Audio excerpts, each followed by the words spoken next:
Menteri Pendidikan Kebudayaan Riset dan Teknologi periode 2019-2024, Nadiem Anwar Makarim, meninggalkan Kompleks Kejaksaan Agung Jakarta Selasa 15 Juli malam. Nadiem keluar dari gedung Jampitsus setelah memenuhi pemanggilan kedua kalinya sebagai saksi dalam kasus dugaan korupsi pengadaan Chromebook. Ditemui usai menjalani pemeriksaan selama kurang lebih 9 jam, Nadiem menyampaikan terima kasih atas kesempatan yang diberikan Kejagung pada dirinya.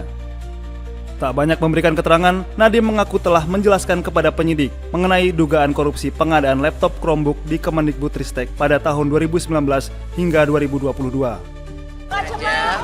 Selesai panggilan kedua saya.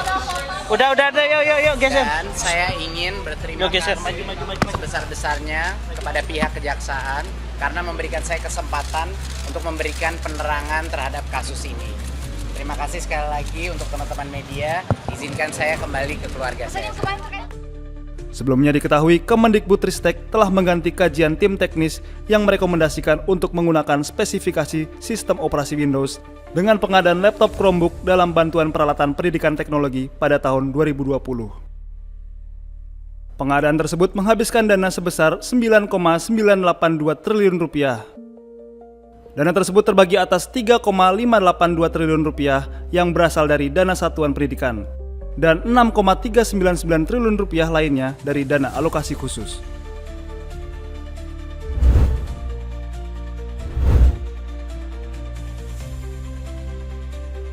Menteri Pendidikan Kebudayaan Riset dan Teknologi periode 2019-2024, Nadiem Anwar Makarim alias NAM, diketahui telah merencanakan pengadaan Chromebook di Kemendikbudristek pada tahun 2019-2022, bahkan sebelum menjadi menteri.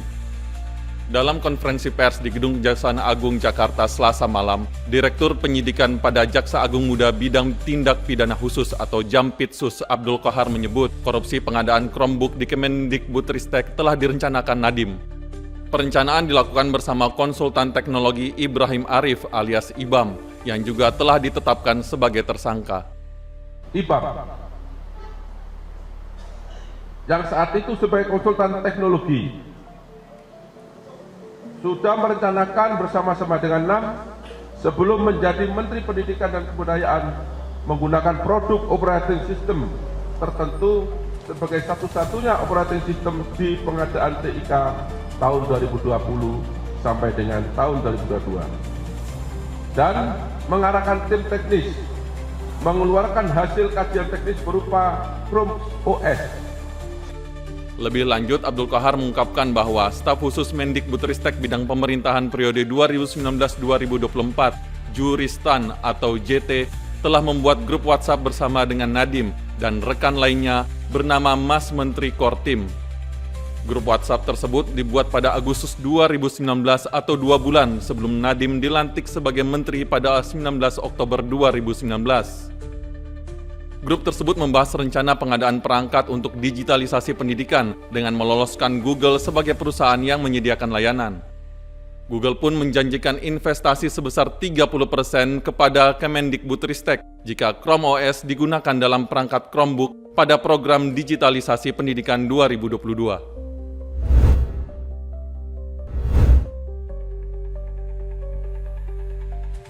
Kejaksaan Agung menetapkan 4 orang tersangka dalam kasus dugaan korupsi pengadaan Chromebook di Kemendikbudristek pada tahun 2019-2022. Dalam konferensi pers di Gedung Jampitsus Kejaksaan Agung Jakarta, Selasa 15 Juli malam, Kepala Pusat Penerangan Hukum Kejagung, Harly Siregar mengatakan bahwa 4 tersangka tersebut adalah SW, MUL, JT, serta IBAM. Harly Siregar menyebut 2 tersangka yakni SW dan MUL telah ditahan di Rutan Salemba selama 20 hari ke depan. Kemudian IBAM menjadi tahanan kota lantaran sakit jantung kronis. Sementara tersangka JT masih dalam pencarian karena tidak berada di dalam negeri. Kasus pengadaan bantuan peralatan pendidikan teknologi dalam program digitalisasi pendidikan tersebut jelas Harly menyebabkan kerugian negara mencapai 1,9 triliun rupiah.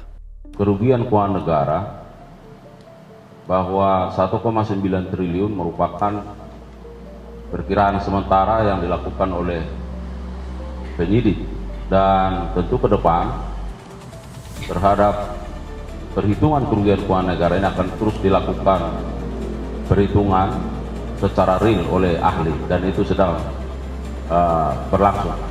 Adapun total anggaran untuk pengadaan Chromebook mencapai 9,3 triliun rupiah yang bersumber dari APBN dan dana alokasi khusus atau DAK Satuan Pendidikan Kemendikbudristek. Dana tersebut digunakan untuk membeli 1,2 juta laptop dengan tujuan agar dapat digunakan anak-anak sekolah termasuk siswa daerah 3T, yaitu terdepan, terluar, dan tertinggal.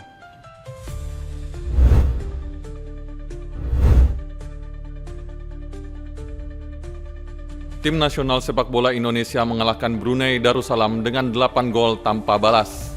Kemenangan Garuda Muda Indonesia diraih pada pertandingan Grup A kejuaraan ASEAN Mandiri Cup U23 2025 di Stadion Utama Gelora Bung Karno, Jakarta 15 Juli. Di babak pertama, timnas muda tampil gemilang, membobol gawang tim tamu dengan skor 7-0. 5 gol diantaranya diciptakan oleh Jens Raven dan 2 gol diciptakan Muhammad Ryan dan Arkan Fikri. Memasuki babak kedua, tim Garuda Muda mengunci kemenangan dengan skor akhir 8-0. Pelatih kepala timnas U23 Gerald Mervin Vandenberg menjelaskan, meski pertandingan berakhir memuaskan, namun dirinya menilai masih ada kekurangan pada tim asuhnya dalam penyelesaian akhir.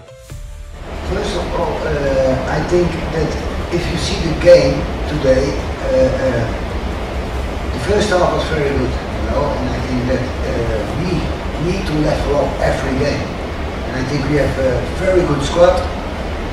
And I think the most important thing is that we level up every game, because we cannot be happy with the first half was okay, but also there are a lot of possibilities what we can do better.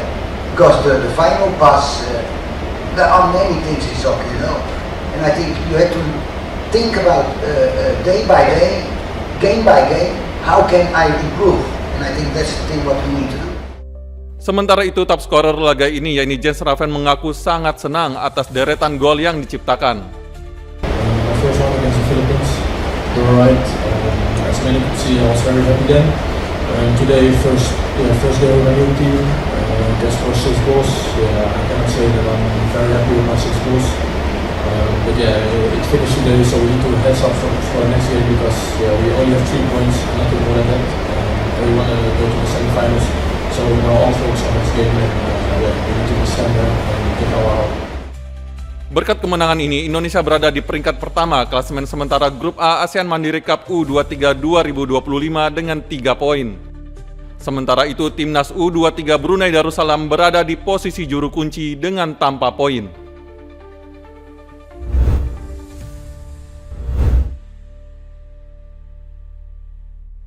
Ketua Umum Persatuan Sepak Bola Seluruh Indonesia (PSSI), Erick Thohir mengapresiasi kemenangan Timnas Indonesia U23 atas Brunei Darussalam dengan skor akhir 8-0. Dalam pertandingan ini, 6 gol Indonesia diciptakan oleh Jens Raven, 2 gol lainnya diciptakan oleh Arkan Fikri dan Muhammad Raihan Hanan. Usai pertandingan, Erick Thohir meminta para punggawa Timnas Indonesia U23 untuk tidak berpuas diri dengan kemenangan pertama dan fokus pada pertandingan berikutnya. Kita bisa lihat Filipina mengalahkan Malaysia 2-0. Artinya game berikutnya, tadi saya diskusi dengan Pak Marji sebagai BTN, tolong disampaikan ke pelatih dan manajer bahwa ini benar-benar harus kita antisipasi, ya. Filipina tidak bisa dianggap sebelah mata.